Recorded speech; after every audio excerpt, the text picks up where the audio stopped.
Buku novel karya Terelie, ini buku yang ke-8. Judulnya Selena. Kita lanjut episode ke-29. Malam ini aku sebenarnya ingin kembali menyelinap ke ruang kerja Ling. Tapi karena dia belum pulang dari acara di kota Tisri, aku memutuskan di kamar saja. Database pohon bahasa itu pasti masih dibawa olehnya. Langit di luar cerah setelah berminggu-minggu hujan turun. Bintang gemintang terlihat indah. Juga bulan purnama yang sempurna bundar. Sesekali gumpalan awan melintas menutupi bulan purnama. Tapi itu tidak cukup untuk menutupi indahnya malam. Aku membuka jendela lebar-lebar, membiarkan angin malam masuk. Dari jendela, hamparan lapangan rumput kompleks ABTT terlihat. Juga pucuk-pucuk bangunan megahnya. Mata ikut menikmati pemandangan, menyeret kursi terbang duduk di sebelahku. 2 kursi empuk mengambang di atas lantai. Tidak terasa kita sudah setahun di asrama ini, Selena. Aku mengangguk, tapi kemudian menggeleng. Sebenarnya terasa mata, terutama di ruangan simulasi itu. Terasa sekali lamanya setahun terakhir. Mata tertawa. Aku masih ingat saat kamu masuk ke aula besar ketika inaugurasi. Kamu membawa ransel, berteriak-teriak. Orde Angkatan 75 yang hendak menangkapmu. Oks yang marah-marah. Aku ikut tertawa. Betul juga. Tidak terasa itu sudah setahun yang lalu. Bagaimana ujian akhir semestermu, Mata? Beberapa bagus, beberapa rasanya buruk. Seperti bilangan, struktur, ruang, dan perubahan. Semoga tidak dapat nilai C. Selena, bagaimana sih caranya? Kamu bisa menyelesaikan ujian matematika dengan cepat beberapa hari lalu? Bahkan, Boh menatapku kesal sekali karena kamu mahasiswa yang keluar dari ruang ujian pertama kali, melambaikan tangan ke kami yang sedang pusing. Mungkin karena sering berlatih soal, atau entahlah, yang jelas aku menyukai mata kuliah itu, jawabku. Mata bergumam, oh, pelan. Aku memang menyelesaikan ujian akhir semester, bilangan, struktur, ruang, dan perubahan hanya sepertiga dari waktu ujian. Tahu, dosen mata kuliah itu memuji hasil ujianku. Masih menunggu 2 minggu lagi nilainya keluar. Tapi aku yakin akan mendapatkan nilai sempurna. Juga mata kuliah yang selalu menjadi masalah bagiku. Memahami masalah sosial dengan ilmu sosial. Makalahku yang dikerjakan bersama TAS memperoleh nilai A dan ujian akhir semesternya berjalan lancar. Aku tidak kesulitan menjawab pertanyaan esai, menulis analisisku. Semester ini aku punya peluang besar untuk mendapatkan IP yang lebih baik. Kamu masih ada mata kuliah yang belum diuji, Selena? Aku mengangguk. Malam dan misterinya, jawabku. Kapan? Besok malam. Kamu sudah selesai semua? Belum. Aku masih mengerjakan proyek bahasa-bahasa kuno bersama Miss Ling sebagai pengganti ujian. Nilaiku akan diberikan berdasarkan proyek itu. Tiba-tiba aku memikirkan sesuatu. Apakah kamu pernah melihat pohon bahasa milik Miss Ling? Tentu saja, jawab Mata santai. Maksudmu diagram besar yang dia lukis? Aku menggeleng. Bukan itu. Kalau yang itu semua mahasiswa juga pernah melihatnya. Mata seharusnya tahu persis apa yang sedang kubicarakan. Mata murid terpandai di pelajaran bahasa. Atau maksudmu yang ini? Mata meraih sesuatu di kantongnya. Astaga, aku nyaris berseru. Lihatlah, di tangan Mata tergenggam benda kecil berwarna keemasan. Tempat menyimpan file digital. Aku bisa melihat tulisan di benda itu, pohon bahasa. Bagaimana kamu memilikinya, Mata? Miss Ling meminjamkannya padaku. Meminjamkannya? Begitu saja? Ya, dia sedang meneliti sebuah akar bahasa kuno yang berpuluh tahun tidak pernah berhasil dipecahkan.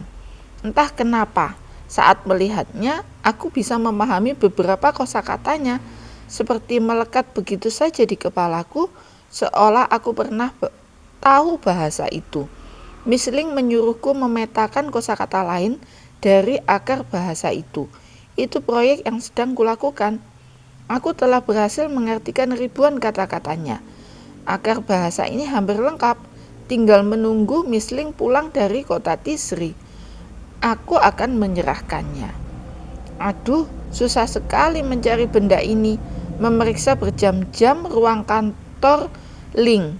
Ternyata benda itu justru ada di dekatku. Ada di saku baju Mata. Aku menelan ludah berpikir cepat. Boleh aku meminjamnya, Mata?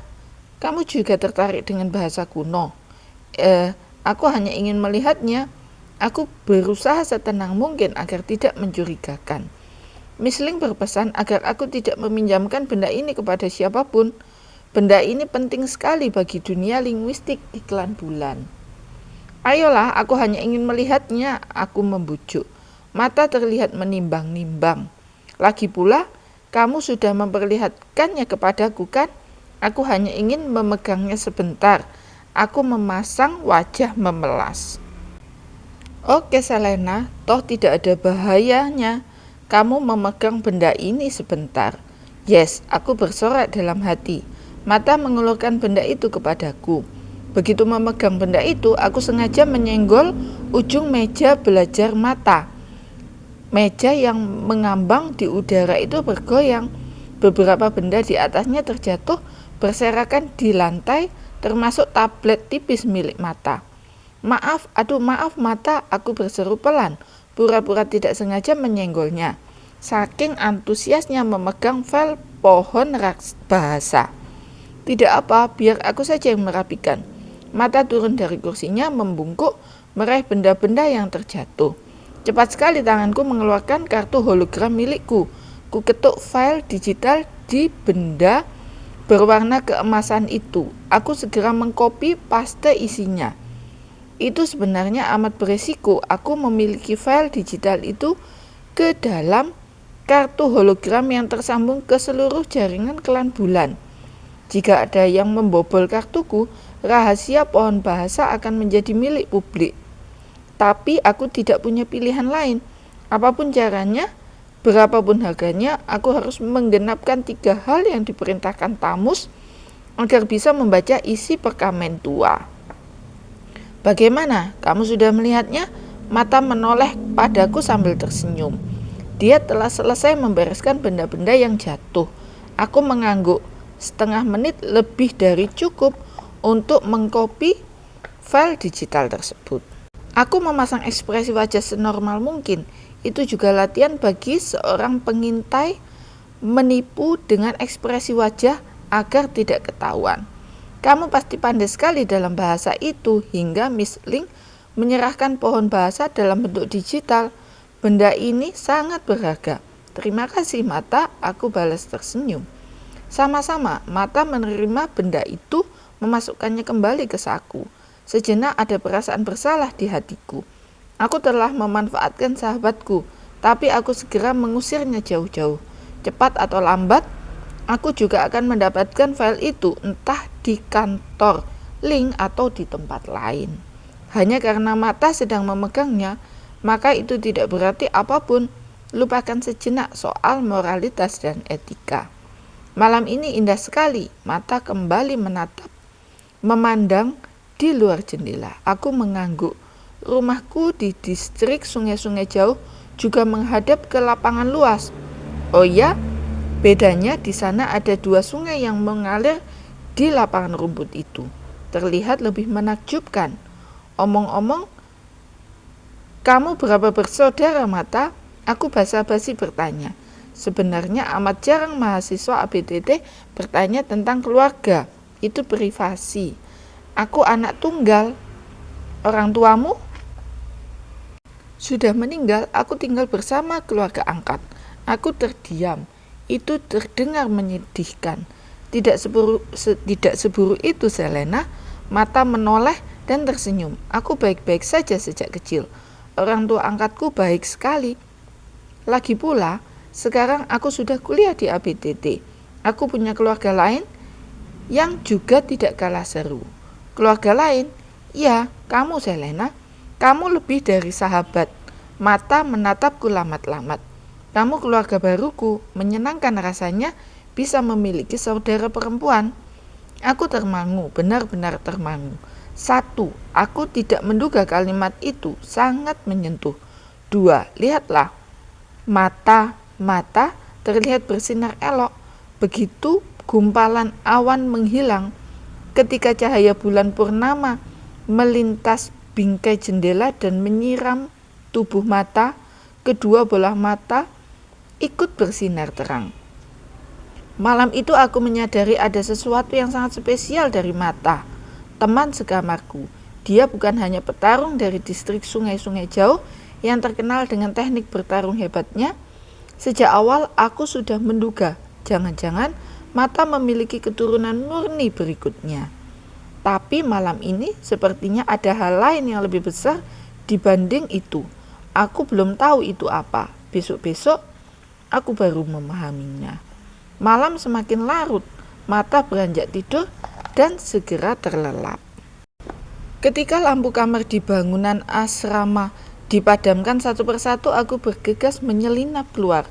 Aku mengaktifkan teknik menghilang, melangkah cepat menuju gedung asrama di lantai paling atas. Itu ruangan favorit baruku. Di lorong asrama tidak ada siapa-siapa. Aku masuk ke gedung tanpa diketahui siapapun. Ini satu-satunya tempat yang bisa kugunakan jika aku ingin sendiri. Dulu aku suka ke ruang pemulihan, tapi karena di sana ada cermin besar, aku tidak mau tamus mendadak muncul. Gudang ini tempat menyimpan furnitur cadangan. Ada tumpukan tempat tidur, meja dan kursi, menghabiskan separuh ruang, sisanya kosong. Aku mengeluarkan mesin penerjemah yang kupinjam dari ruang rahasia store dan meletakkannya hati-hati di lantai. Kemudian aku mengeluarkan kartu mahasiswaku, ku ketuk layar hologram, ku kirim file digital yang ku copy dari database pohon bahasa. Beberapa detik menunggu transfer data selesai. Aku telah memasukkan semua akar bahasa kuno ke mesin penerjemah, termasuk proyek terbaru Mata. Aku menghela napas pelan, sedikit tegang. Tinggal satu langkah lagi. Aku membuka tutup mesin penerjemah, meletakkan kertas yang berisi tulisan dan gambar dari perekaman tua. Alat itu mendesing, cahaya lembut keluar. Dalam sekejap, dari mesin itu keluar kertas yang kumasukkan. Persis seperti mesin fotokopi pada era teknologi kuno. Tanganku sedikit bergetar meraih kertas itu. Apakah alat ini berhasil menerjemahkannya? Ataukah pesan itu lagi yang tercetak? Bahasa tidak dikenali, harap masukkan pohon bahasanya lebih dulu. Tidak, alat itu berhasil menerjemahkan tulisannya. Aku membacanya perlahan-lahan. Wahai, aku akan pergi sendiri ke tempat yang tak pernah dikunjungi. Tak usah bersedih hati, kita berpisah di sini. Wahai, aku akan pergi sendiri ke tempat hati terluka di penjara. Aku akan menjaga, biarlah kutebus kesalahanku. Wahai, lihatlah, ribuan jumlahnya, persis bertemu, menjulang, ditutupi. Tunggulah, bawalah, yang dibutuhkan, yang beruntung akan membukanya. Jika engkau rindu, kutunggu di situ. Tidak ada lagi tulisan berikutnya, hanya 3 bait itu. Sepertinya titik-titik itu adalah gambar di perkamen tua yang tidak bisa diterjemahkan. Jadi sebagai gantinya, mesin hanya menuliskan titik-titik. Natap kertas di tanganku lebih seksama. Ada kalimat tambahan dari mesin penerjemah di bagian bawahnya. Gambar tidak dikenali. Harap masukkan data gambar terbaru lebih dahulu. Aku menghela napas lagi.